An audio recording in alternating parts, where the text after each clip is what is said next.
A esta hora, la Iglesia Metodista Independiente se reúne para presentar su programa En Espíritu y Verdad. Dios es Espíritu, y los que le adoran en espíritu y verdad es necesario que le adoren. Bienvenidos al programa de hoy.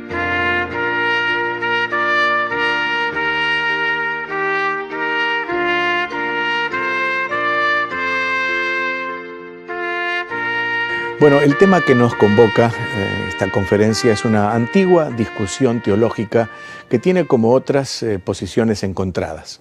Y son estas: si la distinción entre Israel y la Iglesia como dos pueblos distintos tiene base en las Escrituras, o debemos aceptar que la Iglesia es la continuidad de Israel, es decir, que es el nuevo Israel, lo que se denomina la teoría del reemplazo o el supersesionismo.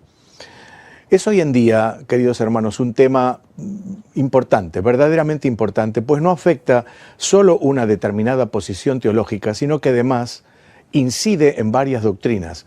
La doctrina de la salvación, la doctrina de la Iglesia y también la doctrina de los acontecimientos finales. Y con ellas, en la praxis, la práctica de la vida cristiana. De todos modos, queremos ser respetuosos con hermanos nuestros que aman al Señor, aunque no piensen igual a nosotros. Permítanme al comenzar a aclarar algunos términos que son necesarios. En primer lugar, digamos que hacemos una diferencia entre Israel, el pueblo escogido por Dios en el Antiguo Testamento, y el Estado, la moderna nación de Israel que vio la luz en el año 1948.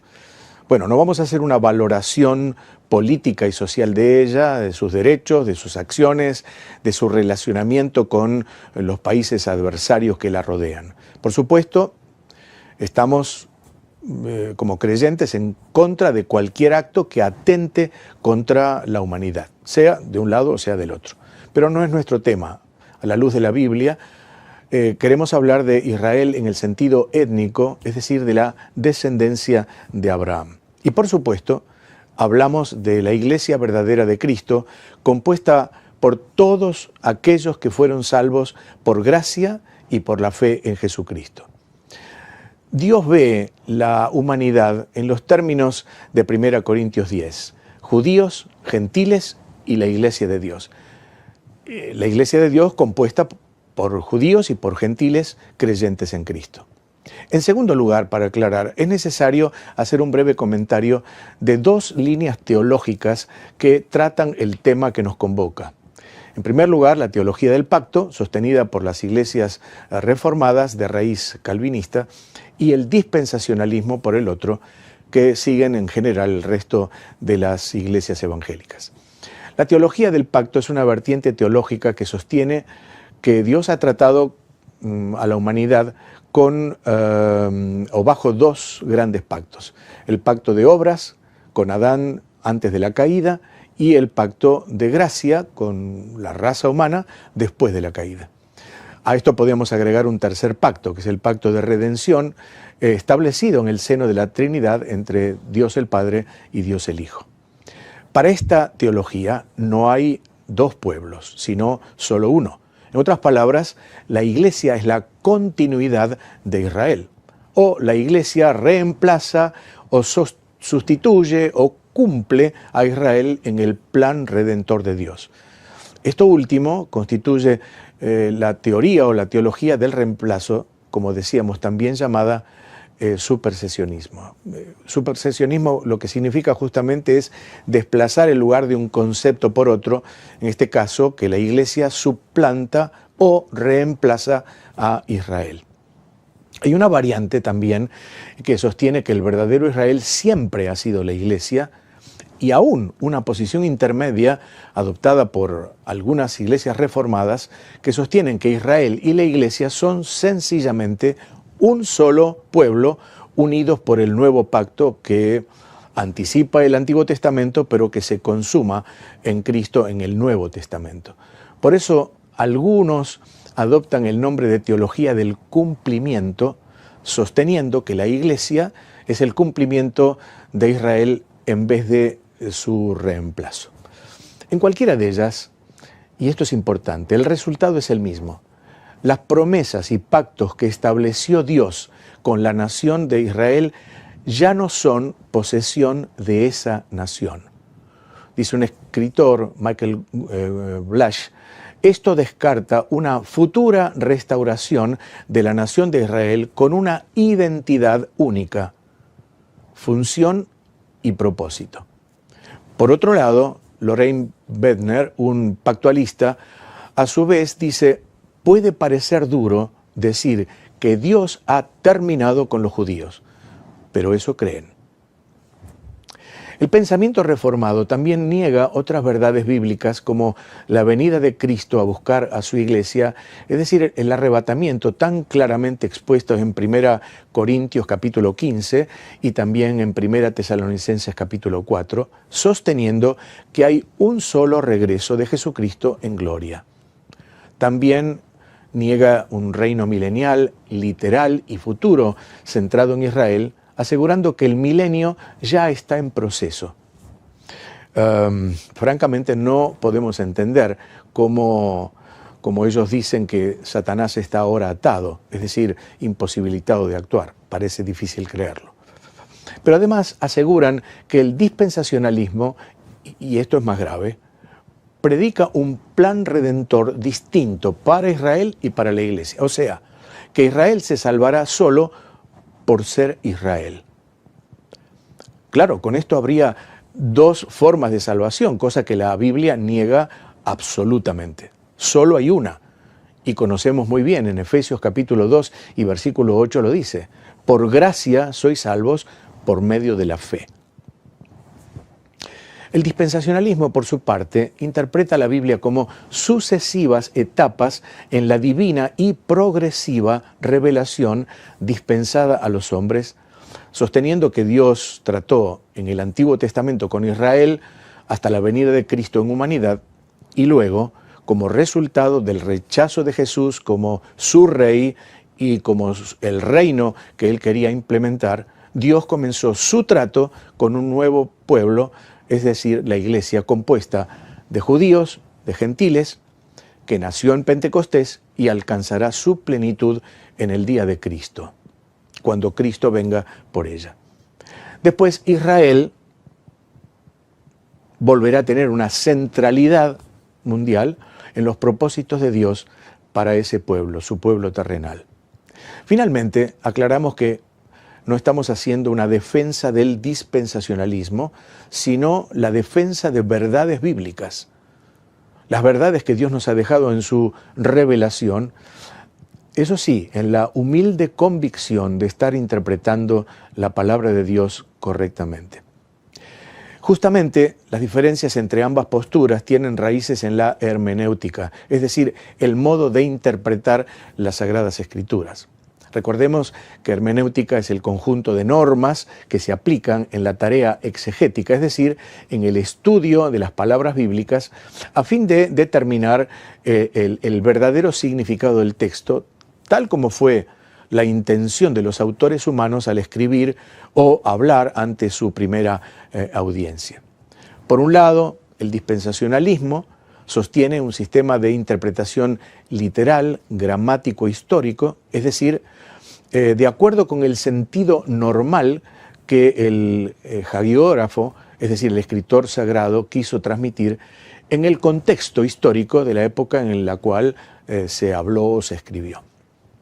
Para este sistema, el texto tiene un significado único, que aunque admita múltiples aplicaciones prácticas, porque como dice la misma Escritura, toda la Escritura es inspirada por Dios y útil para enseñar, redarguir, corregir e instruir en justicia.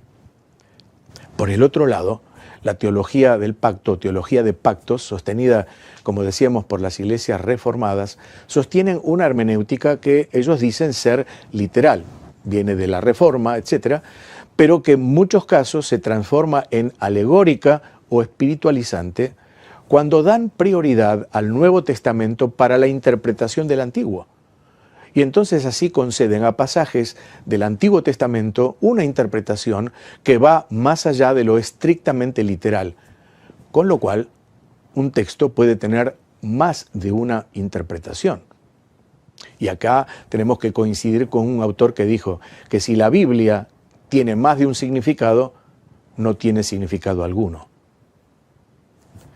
Con base a lo ya expuesto, nos queda por determinar si la Iglesia es o no el Israel del Antiguo Pacto, es decir, si en la Iglesia se cumplen todos los pactos, esos pactos establecidos por Dios para su pueblo terrenal, por lo que Israel, como pueblo étnico de Dios, ha sido desechado y no tiene un futuro como nación en los designios divinos. O bien, como sostiene el dispensacionalismo, cuando la Iglesia sea trasladada a la venida de Cristo, dará lugar a Israel como un pueblo étnico para que éste ocupe nuevamente un sitio central en las promesas de tierra y de reino, las primeras dadas a Abraham y las segundas dadas a David. Es decir, el cumplimiento de los propósitos de Dios para su pueblo.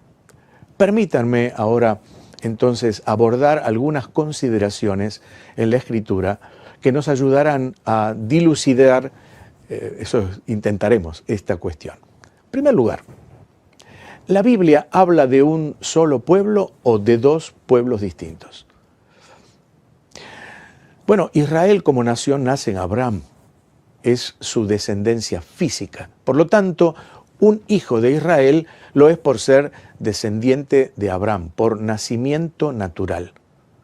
Leo Génesis capítulo 12 y versículos 1 y 2. Pero Jehová había dicho a Abraham, vete de tu tierra y de tu parentela y de la casa de tu padre a la tierra que te mostraré. Y haré de ti una nación grande, y te bendeciré y engrandeceré tu nombre, y serás bendición. La Iglesia, por su parte, nace en el día de Pentecostés, y cada creyente es agregado a ella por el nuevo nacimiento y por adopción espiritual. En Mateo, usted debe recordar, en 16-18, Jesús prometió a su discípulo, tú eres Pedro, y sobre esta piedra, esta roca, edificaré mi iglesia. Y en Hechos, capítulo 2, en los primeros versículos, leemos, cuando llegó el día de Pentecostés, estaban todos unánimes juntos, y de repente vino del cielo un estruendo, como de un viento recio que soplaba, el cual llenó toda la casa donde estaban sentados. Y fueron todos llenos del Espíritu Santo. Y en el verso 41 dice esto, así que los que recibieron su palabra, después del discurso de Pedro, fueron bautizados y se añadieron aquel día como 3,000 personas. Bueno, tenemos que decir, mal podría ser la Iglesia, el mismo Israel del Antiguo Testamento, cuando era un misterio, es decir, una verdad no revelada hasta la venida de Cristo y sus apóstoles. Ahora, es cierto que Abraham es padre de los israelitas, pero también es padre de los gentiles creyentes, pues es padre de todos aquellos que por la fe son justificados. Así lo dice el epístola a los Romanos. Esa es la razón por la cual Dios le prometió ser bendición a todas las naciones. La Biblia habla, pues, de dos pueblos distintos. Uno distinto al otro en origen, desarrollo y también destino. La segunda pregunta que podríamos hacer es esta. ¿Los pactos establecidos por Dios con Israel tienen vigencia histórica y profética o deben ser entendidos en su realización para la Iglesia de Cristo? En las Escrituras hay varios pactos, pero particularmente para Israel hay 5. De todos modos, por razón de tiempo, vamos a tomar solamente 3, que son los más pertinentes, porque además son incondicionales o promisorios, es decir, se basan en promesas dadas por Dios a su pueblo sin mediar condición alguna. Y estos son el abrámico, el davídico y el nuevo pacto. Veámoslos sintéticamente. El pacto abrámico está registrado en Génesis varios capítulos, 12, 13, 15, 17 y 22. Es donde Dios promete a Abraham 6 veces, luego lo repite con Isaac y Jacob 4 veces más. Pero ¿qué le promete a Abraham en este caso? Una simiente incontable, ser bendición para todas las naciones y finalmente heredar la tierra prometida. La bendición universal de la salvación por fe dada a Abraham se extiende y se aplica a todo creyente, a la iglesia también. Pero la promesa del pacto tocante a la tierra, entendemos por la Biblia, es solo para Israel. Permítame leerle en Génesis 13:14. Y Jehová dijo a Abraham, después que Lot se apartó de él, alza ahora tus ojos y mira desde el lugar donde estás hacia el norte y el sur y al oriente y al occidente, porque toda la tierra que ves la daré a ti y a tu descendencia para siempre. En Génesis capítulo 15, versículos 18 al 21, leemos esto. En aquel día hizo Jehová un pacto con Abraham diciendo, a tu descendencia daré esta tierra desde el río de Egipto, o sea el Nilo, hasta el río grande, el río Éufrates. Debemos preguntarnos entonces, ¿la tuvo alguna vez así, tan completa esa tierra, Israel? Nunca. Es cierto que en los tiempos de Salomón su reino dominaba prácticamente ese territorio, pero Israel no lo poseía como tierra propia. Entonces, ¿qué? ¿La promesa de Dios no se cumplirá? ¿Acaso se puede interpretar eso espiritualmente y aplicarlo a la iglesia? Definitivamente esta promesa espera un cumplimiento real en el futuro cuando el Mesías reine en el milenio. O sea, la iglesia participa de las promesas universales siendo descendencia de Abraham en cuanto a la fe, pero no de las nacionales, que son dadas solamente al pueblo de Israel. El segundo pacto es el pacto davídico. Está en el segundo libro de Samuel, capítulo 7. Dios le promete a David una descendencia real, un reino perpetuo y un heredero de David, de él mismo, que se sentaría en el trono para siempre. Dios promete que el linaje de David duraría para siempre y que su reino permanecería eternamente. Obviamente, el trono davídico no ha estado en ese lugar o en su lugar siempre. Sin embargo, vendrá un tiempo cuando alguien, con mayúscula, del linaje de David se sentará nuevamente en el trono y reinará como rey. Ese futuro rey es Jesús. Así lo atestigua pasajes como por ejemplo Lucas 1, versículos 32-33. Oigamos lo que dice la Escritura. Este será grande y será llamado Hijo del Altísimo, y el Señor Dios le dará el trono de David su padre, y reinará sobre la casa de Jacob, de Israel, para siempre, y su reino no tendrá fin. Ahora, nos preguntamos, ¿cómo podría cumplir Dios sus promesas a una nación que está continuamente rebelándose contra Él? ¿Cómo podría establecer un reino eterno en una nación que siempre ha sido adversa, pero que hoy más que nunca no acepta a su Mesías? La respuesta es que Dios tiene que obrar en su pueblo para que pueda obedecerle y para que pueda cumplir entonces en él sus promesas. Esta es la razón entonces por la que surge el próximo en nuestra consideración, el próximo pacto, que es el pacto final con su pueblo, llamado el Nuevo Pacto. Usted lo puede ver en Jeremías 31, en Ezequiel capítulo 36. El Nuevo Pacto es una prolongación de las promesas hechas a Abraham y David, y es, fíjese, entre Dios e Israel y Judá, lo que indica que la nación será reunida en un tiempo futuro, todo Israel. Este pacto, no obstante, tiene dos caras, una que tiene que ver con Israel y otra con la iglesia. Pero encontramos esto para la iglesia en Hebreos capítulos 8 y hasta el capítulo 10. Pero sin duda, algunas de sus cláusulas tienen que ver con un cumplimiento futuro y son directamente aplicables a Israel, no a la iglesia. Bueno, ¿cuáles son ellas? ampliando lo que dijimos arriba. En primer lugar, Dios recogerá a Israel de entre las naciones y los llevará a su tierra. Varios pasajes podríamos leer, pero solo lo voy a hacer en dos de ellos. Jeremías 31:10, la segunda parte del versículo, dice: el que esparció a Israel lo reunirá y guardará como el pastor a su rebaño. Preciosa escritura. En Oseas capítulo 3 y verso 5, mire con qué claridad. Después volverán los hijos de Israel y buscarán a Jehová su Dios y a David su rey. Y temerán a Jehová y a su bondad en el fin de los días. Bueno, pero además, otra promesa: les perdonará y limpiará de sus pecados por reconocer ellos con amargo arrepentimiento al Mesías, al Señor Jesús. Oigamos lo que dice Zacarías 12, versos 10-11. Derramaré sobre la casa de David y sobre los moradores de Jerusalén espíritu de gracia y de oración. Y mirarán a mí, a quien traspasaron, y llorarán como se llora por hijo unigénito, afligiéndose por él como quien se aflige por primogénito. En aquel día habrá gran llanto en Jerusalén. Pero además de esto, Dios le dará a ese pueblo un corazón nuevo y pondrá su espíritu en ellos. Leo en Ezequiel capítulo 36, versículos 26 y 27.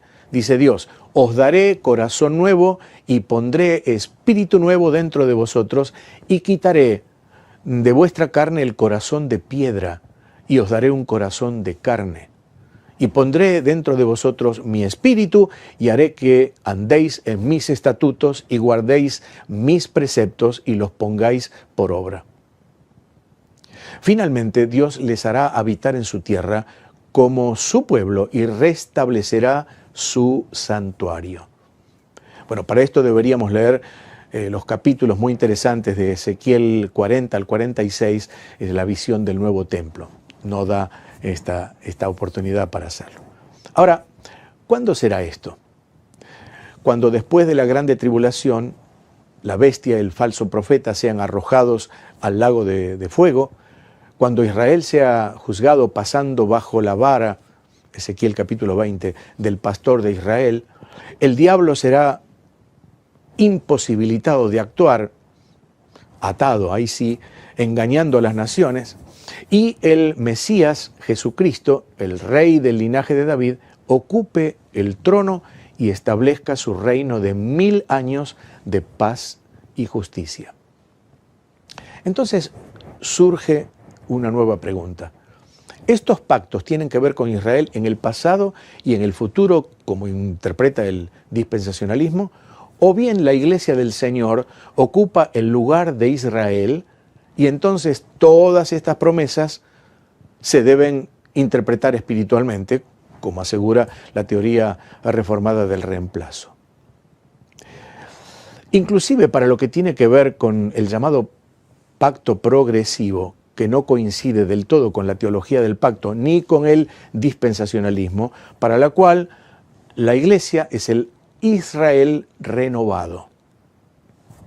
Como creemos que hay una clara distinción en la Biblia entre ambos pueblos, interpretamos que los pactos mencionados tendrán su cumplimiento literal en el pueblo de Israel en el futuro. Es notable, mire, leer de la pluma de Alfred Edersheim, el expositor judío cristiano, allá por la segunda mitad, note, la segunda mitad del siglo XVIII, una frase muy bella. Dice: Dios ha unido la tierra y el pueblo, y aunque una está desolada ahora como un cuerpo muerto, y el otro vagando sin descanso, como si se tratara de un espíritu sin cuerpo, Dios los juntará de nuevo en los días en que se establezca definitivamente su promesa. Claro, no pudo llegar a ver Edersheim que un siglo después los huesos secos de Israel, como profetiza Ezequiel 37, se comenzaron a juntar en la tierra y seguirán haciéndolo como si una mano invisible los recogiera de cada rincón de la tierra hasta que Dios ponga su espíritu en ellos. y solo en aquellos que acepten a Cristo, su Mesías, es decir, el remanente fiel, y sean pueblo y tierra el cumplimiento de la promesa de Dios. Estos son los propósitos de Dios para Israel. Ahora, ¿cuáles son para la iglesia? La iglesia constituye un verdadero paréntesis, tiene mucha relación con la profecía de las 70 semanas de Daniel, en el desarrollo del programa divino que comienza en Pentecostés y culmina en el arrebatamiento, previo al cumplimiento, decimos otra vez, literal de las promesas de Dios dadas a su pueblo terrenal que es Israel. La iglesia es el pueblo celestial de Dios. Por tanto, tiene propósitos para ella en términos celestiales. Miren, lo podemos ver en Filipenses capítulo 3 y verso 20. Mas nuestra ciudadanía está en los cielos, de donde también esperamos al Salvador, al Señor Jesucristo. O en 1 Pedro capítulo 1, los versículos 3 al 5, que dice, bendito el Dios y Padre de nuestro Señor Jesucristo, que según su grande misericordia nos hizo renacer para una esperanza viva por la resurrección de Jesucristo de los muertos, para una herencia incorruptible, incontaminada e inmarcesible, reservada en los cielos para vosotros que sois guardados por el poder de Dios mediante la fe, para alcanzar la salvación que está preparada para ser manifestada en el tiempo final, en el tiempo postrero. Tercera cuestión que podemos plantear. En términos de salvación, ¿la iglesia está compuesta por la unión de creyentes de dos pueblos, Israel y los gentiles, o es meramente el Israel del Antiguo Testamento? Permítame leer algunos versículos entonces para apoyar esta cuestión. Efesios 2, 14 al 19. Porque Él es nuestra paz, dice Pablo, que de ambos pueblos hizo uno, derribando la pared intermedia de separación, aboliendo en su carne las enemistades, la ley de los mandamientos expresados en ordenanzas, para crear en sí mismo de los dos un solo y nuevo hombre, haciendo la paz mediante la cruz, y mediante la cruz reconciliar con Dios a ambos en un solo cuerpo, matando en ella las enemistades. Lee otro versículo, en Gálatas capítulo 3. Ya no hay judío ni griego, no hay esclavo ni libre, no hay varón ni mujer, porque todos vosotros sois uno en Cristo Jesús. Y si vosotros sois de Cristo, ciertamente linaje de Abraham sois, y herederos según la promesa. Uno más, Romanos 11, 17. Pues si algunas de las ramas fueron desgajadas, y tú, hablando a los gentiles, siendo olivo silvestre, has sido injertado en lugar de ellas, y has sido hecho participante de la raíz y de la rica savia del olivo. Lo que nos presentan estas escrituras es la inclusión de los gentiles creyentes, digamos en el último versículo, las ramas silvestres, juntamente con los judíos creyentes, las ramas naturales, en el olivo verdadero, Jesucristo y su iglesia. El futuro de Israel en los propósitos de Dios no tiene que ver con el de los creyentes de Israel que pertenecen a la iglesia del Señor, sino con el remanente fiel, es decir, aquellos que sean salvos, debiendo creer, naturalmente, por gracia y por medio de la fe, después del arrebatamiento. Así lo leemos en Romanos 11, 25 y 26. Ha acontecido endurecimiento en parte hasta que haya entrado la plenitud de los gentiles. Y luego todo Israel será salvo. Bueno, esta última frase hay que aclararla, y Pablo lo hace en el capítulo 9 y verso 27. Dice, tan solo el remanente será salvo. Por esto mismo nos preguntamos, ¿tiene Dios una forma de salvación particular para Israel en el futuro por ser meramente su pueblo terrenal escogido? Decíamos recién que en el futuro, cuando el pueblo de Israel sea congregado en su tierra para participar del reino del Mesías, el reino mesiánico de Jesucristo, tal como lo anticipan varias profecías del Antiguo Testamento, de acuerdo al nuevo pacto, Dios les dará un corazón nuevo. ¿Qué es esto? No es otra cosa que la regeneración. Y esta siempre fue y es y será una obra del Espíritu de Dios en el incrédulo por gracia y por medio de la fe en Jesucristo. No hay dos formas de salvación. No será salvo el remanente fiel de los judíos solo por ser judíos. Usted sabe, así pensaban los fariseos, entre otros, en el tiempo de Jesús. Y solo hace falta de leer la parábola del hijo pródigo para darnos cuenta, en Lucas 15. Pablo lo explica claramente en Romanos capítulo 2 y capítulo 3. Y en capítulo 9, versículos 6 y 7, lo dice en estos términos. No todos los que descienden de Israel son israelitas, ni por ser descendientes de Abraham son todos hijos. Así que no trata o tratará Dios con Israel de forma distinta a la que siempre trató, trata y tratará con cualquier pecador, sea judío o sea gentil. Solo por la gracia de Dios y por la fe en Jesucristo se salva una persona. Desde Adán hasta el último convertido en el milenio, siempre será igual. Así será con su pueblo terrenal entonces también. Israel no tiene un futuro para confirmar nuestra teología, sino para cumplir el propósito que Dios se propuso eternamente. Queridos hermanos, hemos tratado de explicar en pocos minutos un tema que sin duda nos llevaría muchas horas. Pero lo hicimos esperando en oración que el Señor por su Espíritu confirme esta palabra. Una cosa es fundamental y es que no perdamos la frescura de la esperanza que está arraigada en nuestros corazones sobre el pronto regreso de nuestro Salvador Jesucristo en aquel día, como dice su palabra, para ser glorificado en sus santos y admirado en todos los que creyeron. ¿Y esto para qué?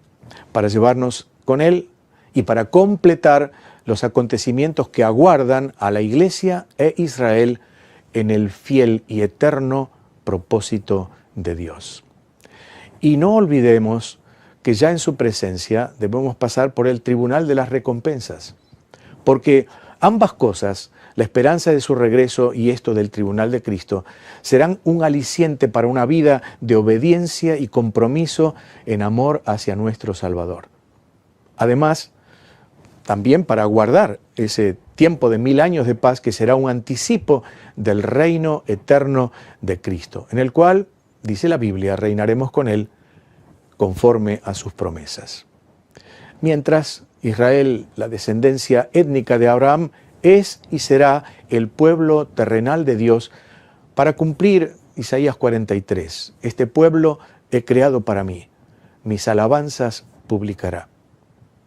La Iglesia, por su parte, es su pueblo celestial, sentado en lugares celestiales, con promesas celestiales, con destino celestial.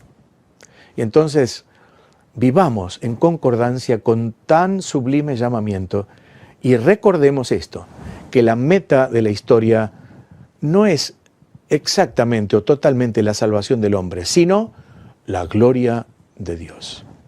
Que Él la reciba, ahora y siempre. Amén.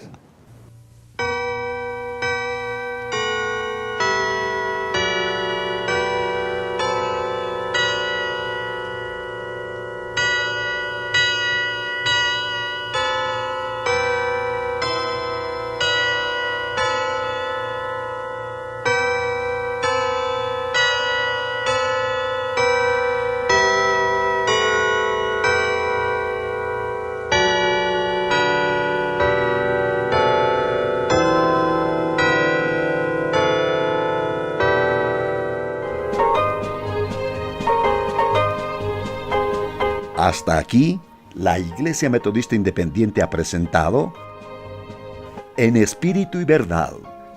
Dios es espíritu, y los que le adoran, en espíritu y verdad es necesario que le adoren. Que el Señor les bendiga.